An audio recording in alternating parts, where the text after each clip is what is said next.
Kegiatan praktikum 3 tentang pencernaan makanan. Makanan atau zat yang ada di luar tubuh kita tersusun dari molekul-molekul yang sangat kompleks. Agar makanan dapat dipergunakan oleh tubuh, maka diperlukan adanya proses yang dapat menyederhanakan molekul-molekul tersebut untuk diserap dan dimanfaatkan oleh tubuh. Enzim memegang peranan penting dalam pencernaan ini. Enzim ini dihasilkan di dalam usus dan berfungsi untuk membantu menghancurkan makanan. Beberapa enzim bekerja dalam keadaan asam, sedangkan yang lain dalam keadaan basah. Proses penyederhanaan makanan terjadi baik secara mekanik maupun kimiawi, serta pembuangan sisa-sisanya dilangsungkan oleh berbagai struktur yang tergabung di dalam sistem pencernaan. Pencernaan secara mekanik adalah cara menghaluskan atau memecah makanan dengan menggunakan otot-otot dan alat bantu lainnya. Proses kimiawi disebut juga enzimatis. Makanan yang telah dilumatkan oleh pencernaan mekanik kemudian masuk ke dalam lambung. Di dalam usus, makanan dicerna lagi dengan bantuan zat kimia yang disebut enzim, yaitu cairan yang dihasilkan oleh kelenjar pencernaan.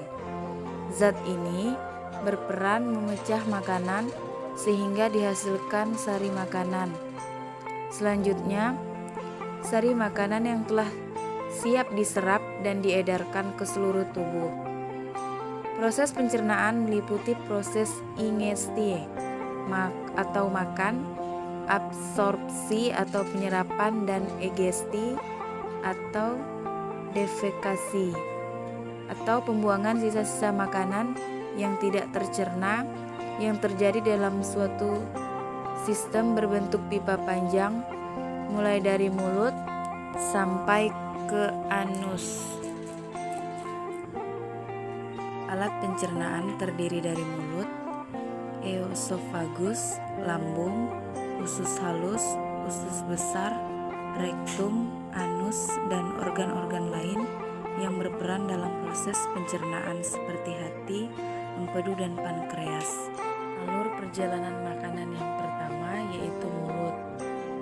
Makanan pertama masuk ke mulut dan dikunyah dengan gigi agar menjadi potongan-potongan kecil yang lebih mudah dicerna. Di mulut juga ada air liur yang membantu pemecahan makanan ini. Makanan kemudian ditelan dengan bantuan lidah ke dalam kerongkongan. Yang kedua yaitu kerongkongan.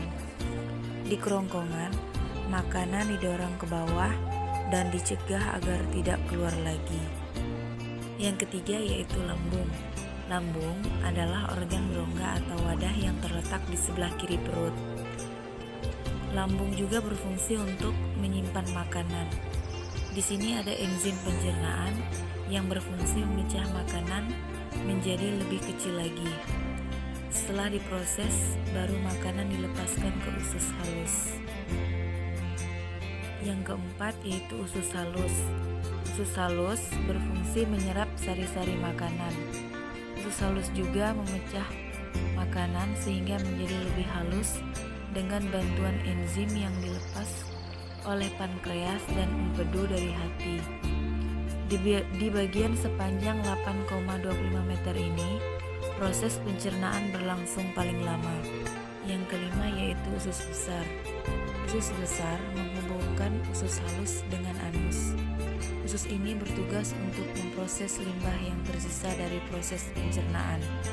Di sini, air dari makanan diserap, sementara bagian yang padatnya diolah menjadi tinja dan disimpan hingga ada dorongan untuk mengeluarkannya. Yang keenam yaitu anus. Anus adalah bagian terakhir dari saluran pencernaan. Pada anus terdapat otot-otot yang berfungsi mengontrol